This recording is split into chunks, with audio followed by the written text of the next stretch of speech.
And so it comes down to, speed to lead. And that holds true even for the appointment. So just like you, those are the same items that I'm bringing to an appointment.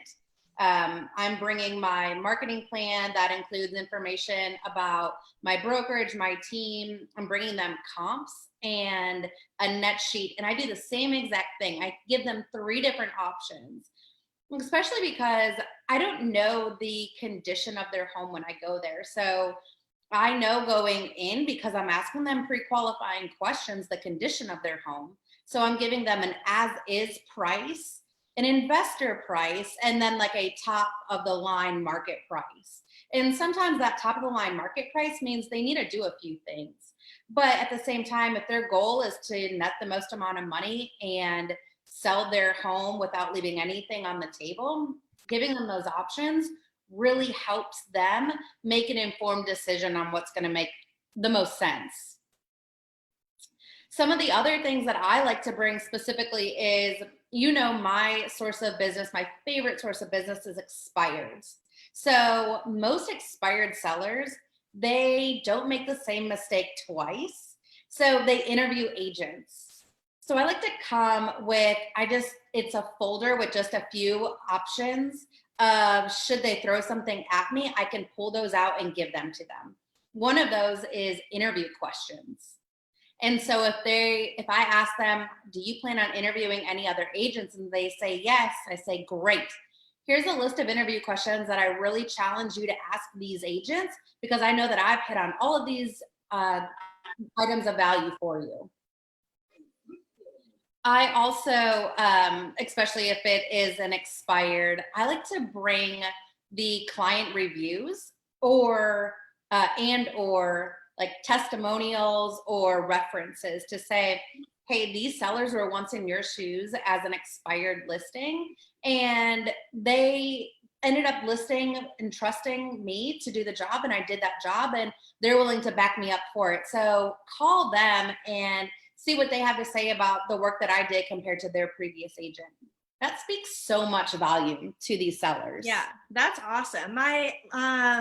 One of my last listing appointments, she had asked me for references, and I have in my guide some Zillow reviews that sellers have given me. And when she asked me for references, I was like, yeah, no problem. I can definitely get that to you.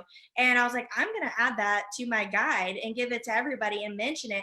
And what was kind of cool about it, which I think probably everyone could incorporate, because I would guess that most people are not giving references. I just never thought of it before, but I called all my sellers just to touch base. Hey, how's it going? How are you guys doing in your new place? And, I have a favor to ask. Somebody had asked me for references, and I wanted to see if I could put your name down. And it was another way for me to touch base with them and be like, hey, if you know of anybody looking to buy or sell, I would love to be a resource. So that's right. I love that. And especially if you think about it, it's also an opportunity, if they haven't given you a review yet, to say, hey, I really love serving you, and I want to serve other great clients just like you. Would you mind hopping on these 3 websites, giving me a review? Awesome. And hey, let me ask, if I were to put your name down as a reference, would you back me up and give me a 5-star review? So yeah, I love that. That's so great. What are some other items? Like, for example, my team and I, we bring, along with the listing paperwork, we like to bring, like, what sort of upgrade features does your home offer? What's your average utility bill look like? And the reason being is, I tell them, hey, buyers want all of the cards on the table before they make an informed decision to put an offer on your home. And one of those items might be, what are the upgrades so that they can see the value in the home? And what are the average utility bills look like so that they can make sure it suits their budget?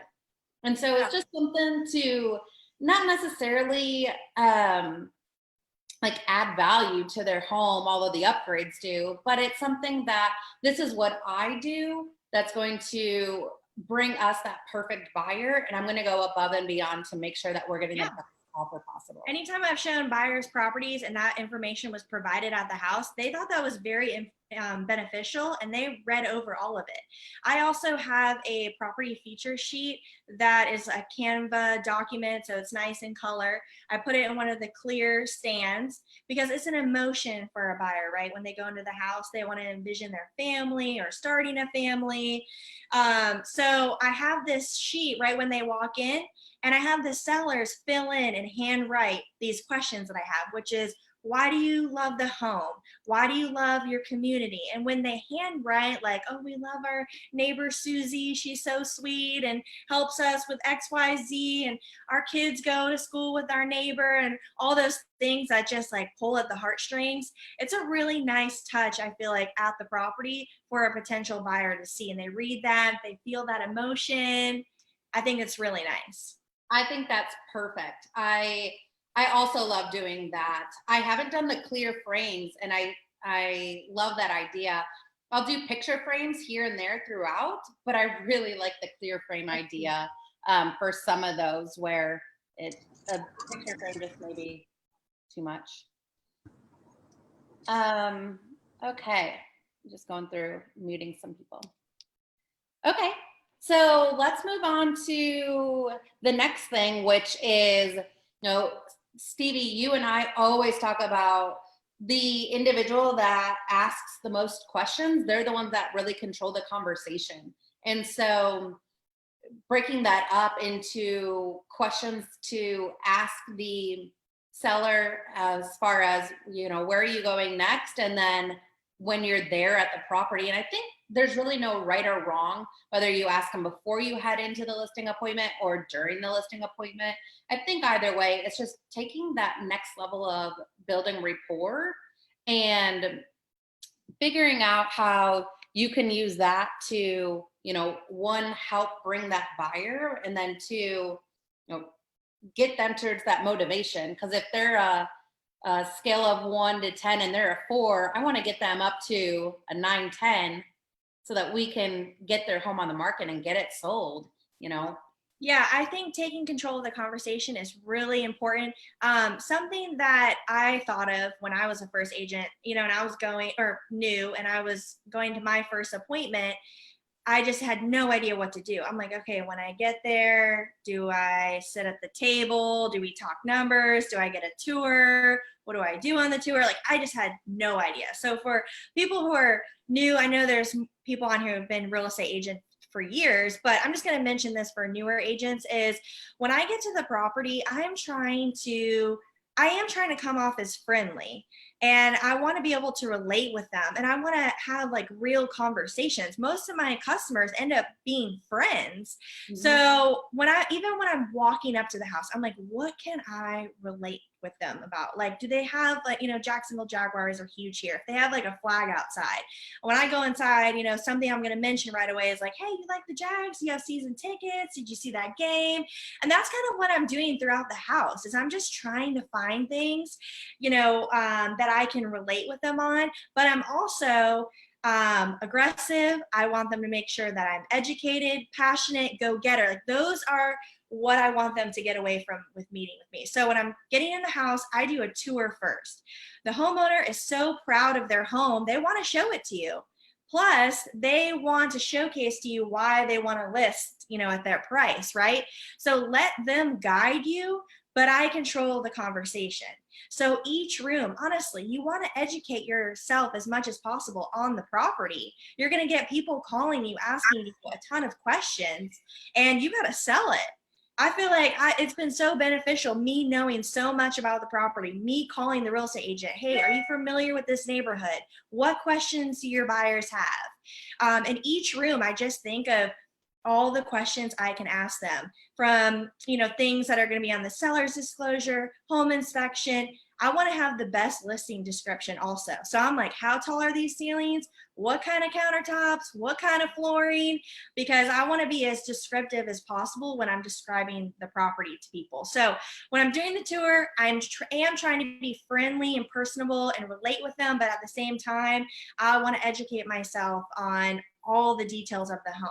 And then after the tour is when I'm like, hey, okay, let's sit down and talk. And I'm not talking numbers right away. I'm like, I want to show you my marketing and why I am the best person to list your property. And I go over my marketing plan. I show them I have a plan for every single detail before we even put the home on the market. And then I have a week by week play. And I'm like, look, I'm going to give you this. So you can make sure, like a lot of real estate agents will say, oh, yeah, I'm going to do XYZ. But this is a checklist that I use myself. And I'm making sure, I love checklists. So I'm making sure I showcase all the money that I'm spending on their investment. And that's when I'm mentioning the seller guide a little bit, touching base on a couple different things about the listing process. And I always mention, when I list this home, what I need to do before I list, like just already expecting the listing. My last listing appointment, I came to the house with the lockbox and the sign. So I'm always just like go-getter, passionate, ready. And then I'll talk about the comps and go over.